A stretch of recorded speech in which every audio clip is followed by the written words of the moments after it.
Desde hace ya unos 40 años, la resonancia magnética nuclear bidimensional ha revolucionado la manera de usar esta técnica para resolver problemas estructurales en química orgánica. En sus comienzos, la mayor limitación era la poca potencia de los ordenadores para manejar algoritmos con series de datos largas. Pero desde que ha comenzado este siglo, ese hecho ha dejado de ser un problema y la RMN bi, e incluso n-dimensional se utiliza de forma más o menos rutinaria. Los espectros bidimensionales más comunes son, en primer lugar, el COSI protón-protón, en el que fuera de la diagonal salen las señales de correlación entre los protones que están acoplados escalarmente, es decir, a través de los enlaces. El HMQC y el HSQC, sensible a la fase, en el que se correlacionan los protones y carbonos que están directamente unidos entre sí, diferenciándose en aquel último los grupos CH2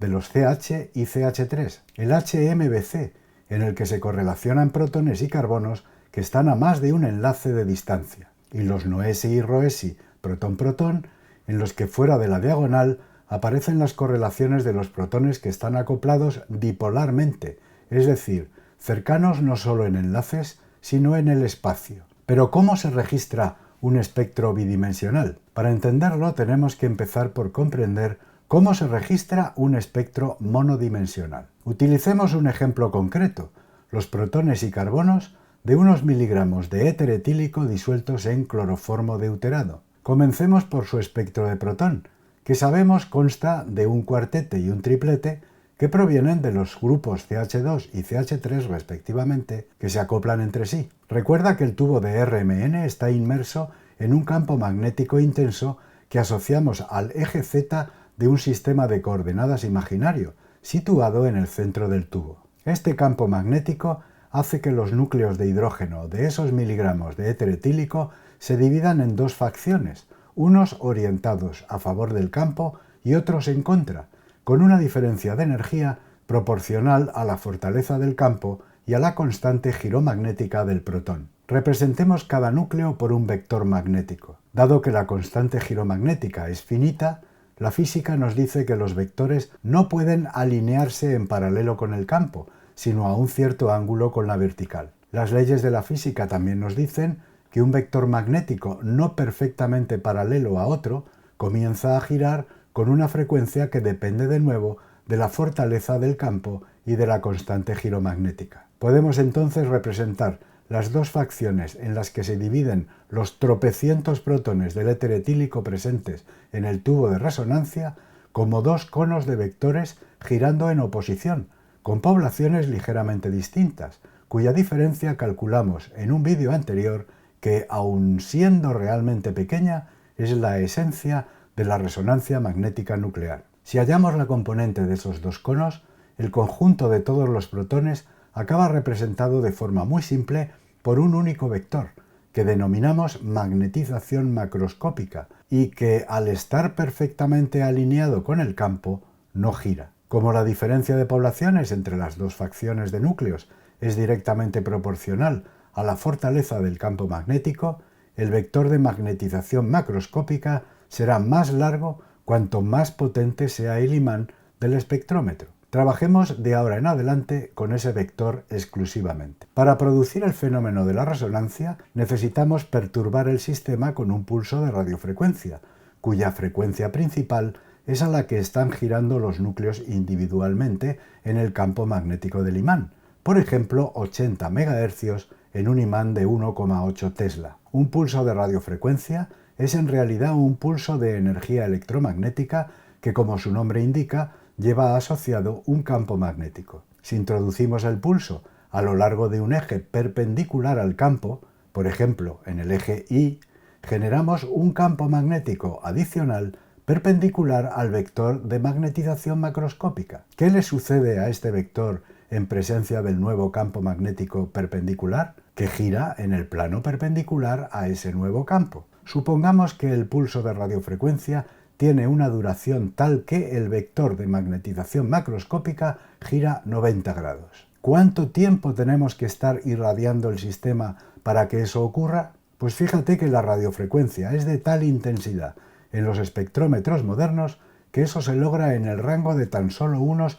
microsegundos. Una vez girada la magnetización 90 grados mediante un pulso de radiofrecuencia de microsegundos de duración, la magnetización queda en el plano perpendicular al campo magnético principal, por lo que al estar ahora perpendicular al eje del campo magnético principal, empieza a girar en ese plano a su frecuencia de resonancia, es decir, a 80 MHz en el campo de 1,8 Tesla o 300 MHz en el de 7 Tesla. Quiero que caigas en la cuenta de que el vector de magnetización macroscópica es en realidad la superposición de 7 vectores. ¿De dónde aparecen esos 7 vectores?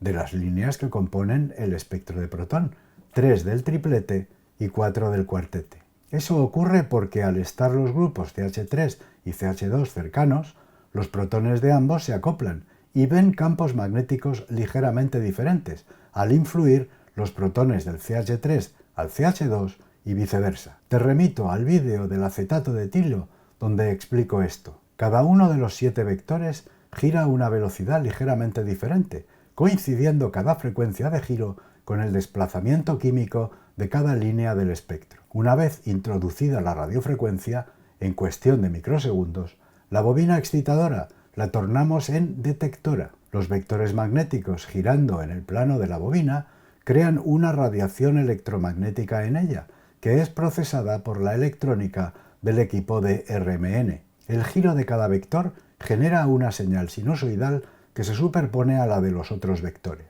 Considera que cada sinusoide tiene una frecuencia ligeramente diferente, porque cada línea del espectro tiene un desplazamiento químico ligeramente distinto. Por otra parte, el sistema tiende al equilibrio inicial, y los vectores, girando, comienzan a retornar a la verticalidad del inicio para reintegrarse en el vector inicial de magnetización macroscópica. Por tanto, las sinusoides correspondientes a las líneas del espectro de protón decrecen en amplitud con el tiempo hasta hacerse nulas, típicamente en unos 2 a 3 segundos para los espectros de protón. Lo que se obtiene es una señal compleja compuesta por la superposición de las 7 sinusoides de las 7 líneas del espectro del etiléter, que decrece en el tiempo y que, por ello, se denomina caída libre de la inducción, más conocida por FID, del inglés Free Induction Decay. La magia de la operación matemática compleja transformada de Fourier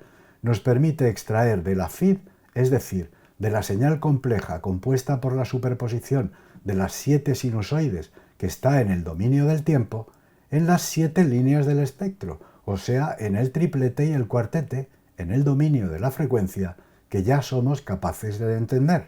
Antes de seguir, quiero indicarte que la bobina receptora está conectada a un elemento electrónico que se denomina convertidor analógico digital, DAC, a partir de la traducción inglesa, que mide en intervalos de tiempo muy cortos la señal eléctrica analógica creada en la bobina receptora por el movimiento de los 7 vectores magnéticos. En el DAC se descuenta el grueso de la frecuencia a la que giran los vectores, es decir, si un vector gira a 80.100.000 Hz, el DAC considera que gira a 100 Hz, números más fáciles de manejar. Si lo piensas, es como si en vez de tener un sistema de coordenadas estático, nos subiéramos a un sistema de coordenadas giratorio que gira a 80 MHz, como quien se sube a un tío vivo. El DAC hace una medida cada un cierto tiempo, y el resultado lo va pasando a una posición de memoria diferente del ordenador. Por tanto, al final del llamado tiempo de adquisición, la señal compleja, composición de las varias sinusoides atribuidas a cada línea del espectro, se digitaliza y se almacena en las posiciones de memoria necesarias del ordenador. Utilicemos números concretos. Para estar completamente seguros de que las señales del espectro de cualquier sustancia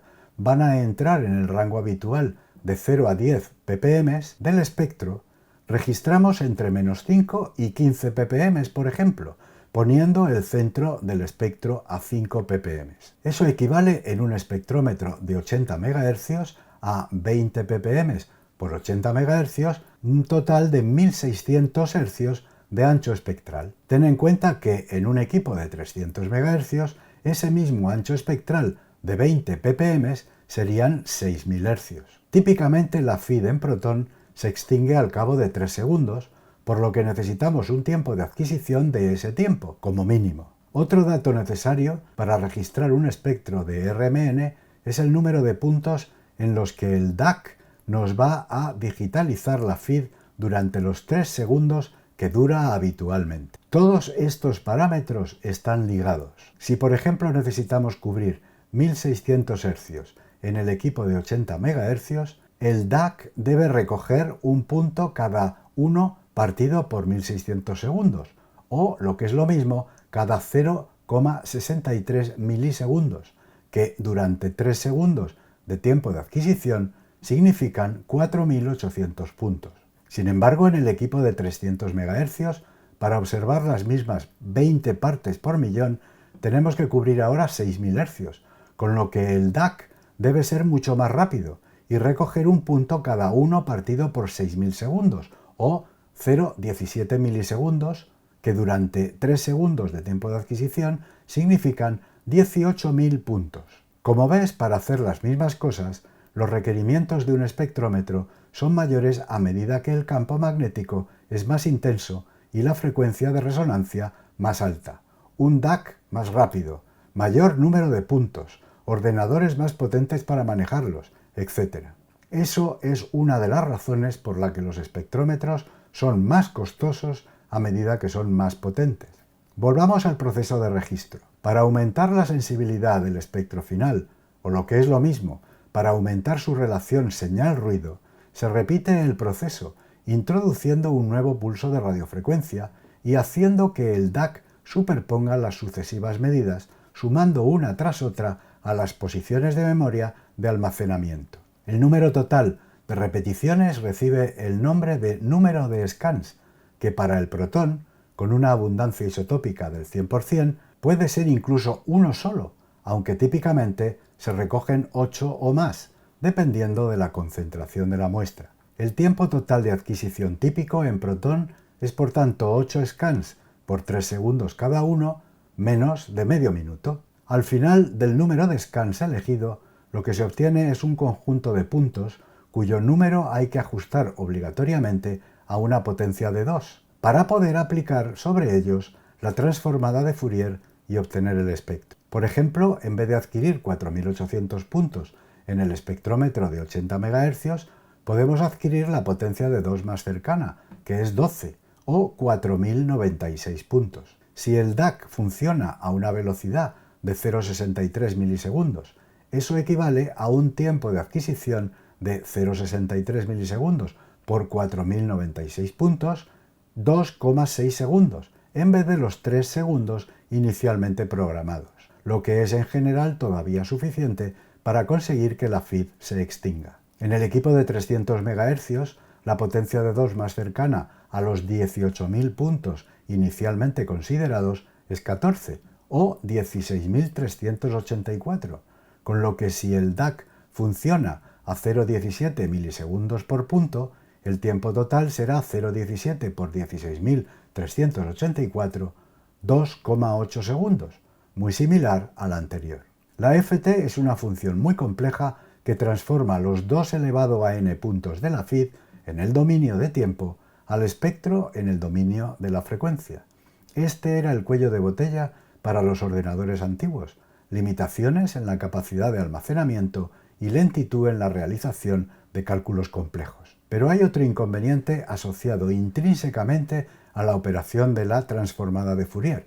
Desgraciadamente, los n puntos de la FID los convierte en n partido por 2 puntos reales y otros tantos imaginarios, con lo que en términos prácticos el espectro acaba con n partido por 2 puntos útiles. Por ello es importante que tengas en cuenta que al hacer la FT, la resolución digital del espectro es siempre la mitad de buena que la de la FID original, y eso puede repercutir negativamente en la definición de las señales. Mira ejemplos de señales bien definidas por una digitalización adecuada, es decir, por un número de puntos suficiente, y otros de señales mal definidas por ser el número de puntos insuficiente. Este problema se puede solucionar haciendo lo que se denomina llenado de ceros de la FID antes de efectuar la transformada de Fourier.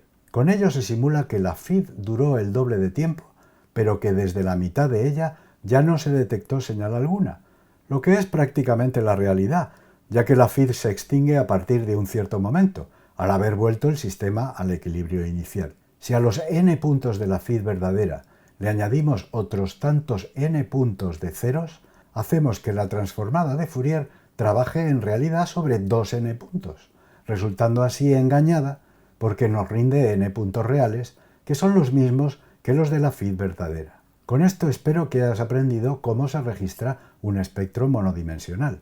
Lo mismo que hemos hecho para los protones de éter etílico, lo podemos hacer para sus carbonos con varias salvedades. La primera es que como la constante giromagnética del isótopo carbono 13 es aproximadamente la cuarta parte de la del protón, la frecuencia de trabajo también tiene que ser la cuarta parte de la de este último, es decir, 20 MHz en el espectrómetro de 1,8 Tesla o 75 MHz en el de 7 Tesla.